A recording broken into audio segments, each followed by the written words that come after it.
My Lords, I'm going to start, I don't wish you to get too encouraged by that. I'm going to start with my conclusions, but I'm not going to sit down when I've made them, because I'm going then to give you the evidence to support them, and hopefully present to you the reasons why I want support for an official inquiry into the mischief I want to unfold to yourselves this afternoon. My Lords, I've been engaged in this pursuit of this issue for nearly 2 years now, and I'm no further through to getting to the truth. I think there are 3 possible conclusions which may come from it. I think there may have been a massive piece of money laundering committed by a major government which ought to know better, and that it has effectively undermined the integrity of a British bank, the Royal Bank of Scotland, in doing so. The second alternative is that a major American department has an agency which has gone rogue on it because it has been wound up and has created a structure out of which they are seeking to get, well, at least 50 billion euros as a payoff. And the third possibility is that this is an extraordinary elaborate fraud which has not been carried out, but which has been prepared in order to provide a threat to one government or more if they don't pay them off. So there are 3 possibilities, and this all needs a very urgent review. My Lords, it starts in April and May of 2009 with the alleged transfer to the United Kingdom, to the HSBC, of a sum of $50 trillion. And 7 days later, ping, in comes another $50 trillion to the HSBC, and then 3 weeks later, another $50 trillion. Total of $5 trillion in each case, sorry.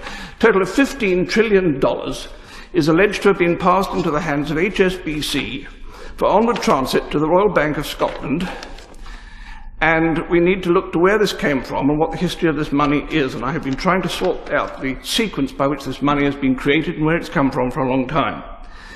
It starts off apparently as the property of a man called Johannes Riardi, who has some claims to be considered the richest man in the world.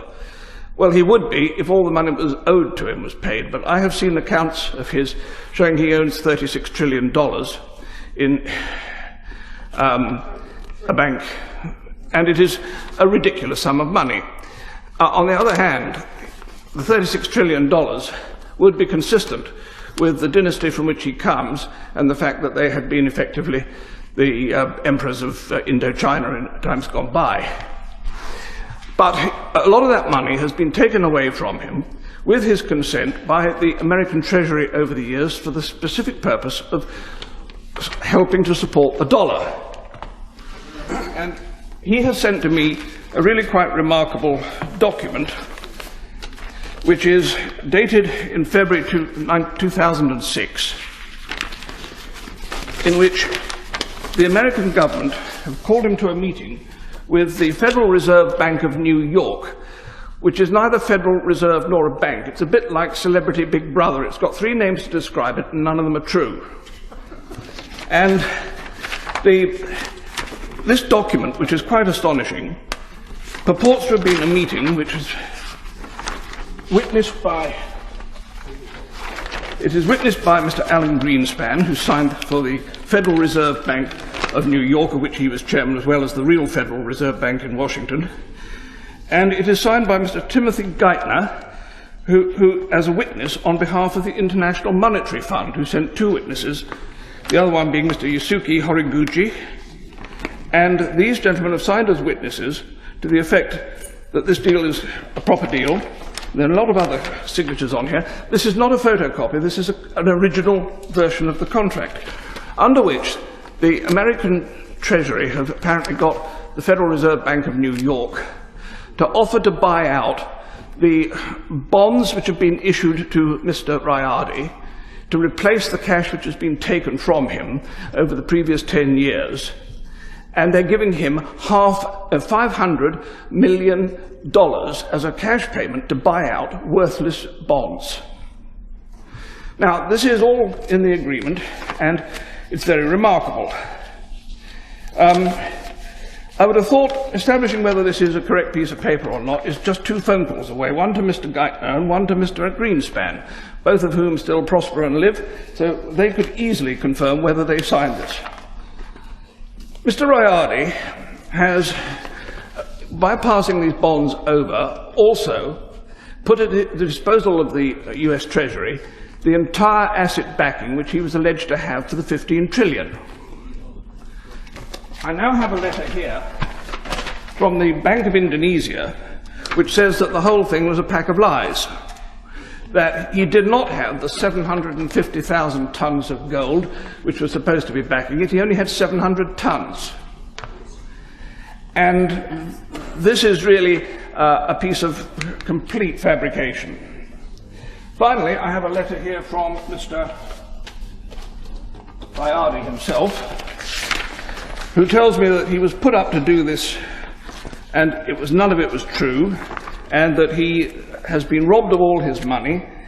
And I'm quite prepared to recognize that one of the possibilities here is that Mr. Rayadi is himself putting this together as a forgery in order to go and try and win some recovery back. But it gets more complicated than that, because each of the 5 trillion payments that came in has been acknowledged and receipted by the senior executives of HSBC, and again receipted by the executives of the Royal Bank of Scotland. And I have a set of the whole of those receipts for all of this money. Why would any bank want to sign £5 trillion worth, $5 trillion worth, 15 trillion in total, of receipts if the money didn't exist?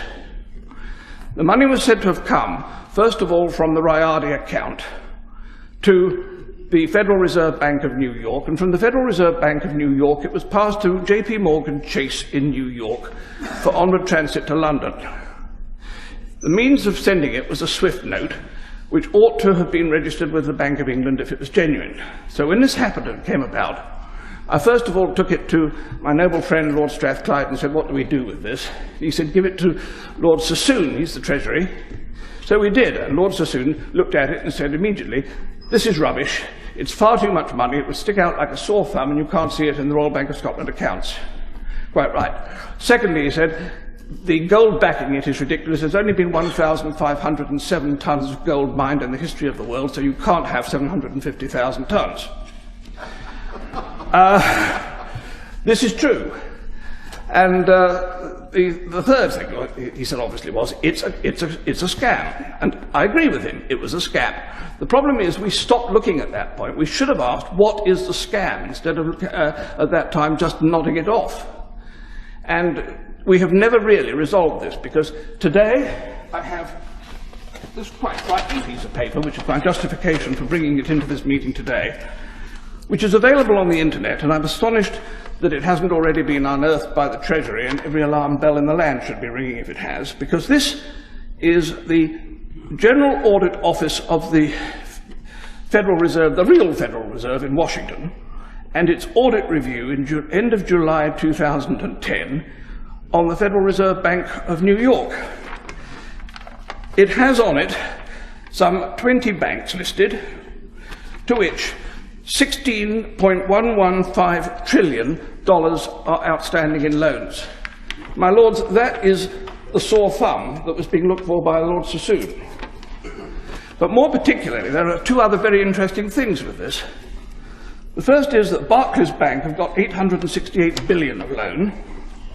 The Royal Bank of Scotland has got 541 billion, in which case one has to ask, as they could have earned in 3 weeks enough to pay off their entire indebtedness to the taxpayers in Britain, why they have not done so, and could we please ask them to put a cheque in the post tonight for the whole 46 billion.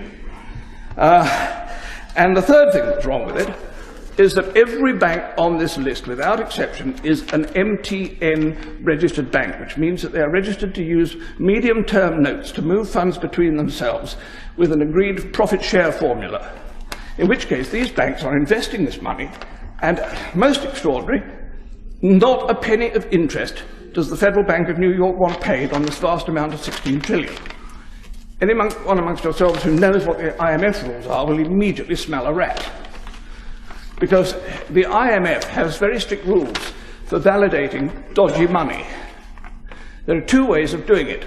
You either pass it through a major central bank, like the Bank of England, who had apparently refused to touch this, or alternatively, you put it through to a bank which is an MTN trading bank, and which is then able to use the funds on the overnight European MTN trading market, where they can earn between 1 and 2.5% profit per night, and the compound interest on that is huge. So there is a vast profit being made with this money somewhere if it is in fact genuine. So, my Lords, I believe that this is such an important issue now that I've put everything I've got on the subject into a 104 megabyte memory thumb, and I want the government to put this to some suitable investigative bureau and take everything I've got on the subject and find out what the truth is of what is going on here, because there is something very seriously wrong. Either we have a huge amount of tax uncollected on profits made, or we have a vast amount of money festering away in the European banking system, which is not real money, in which case we need to take it back. My Lords, I ask for an investigation, and please support my plea.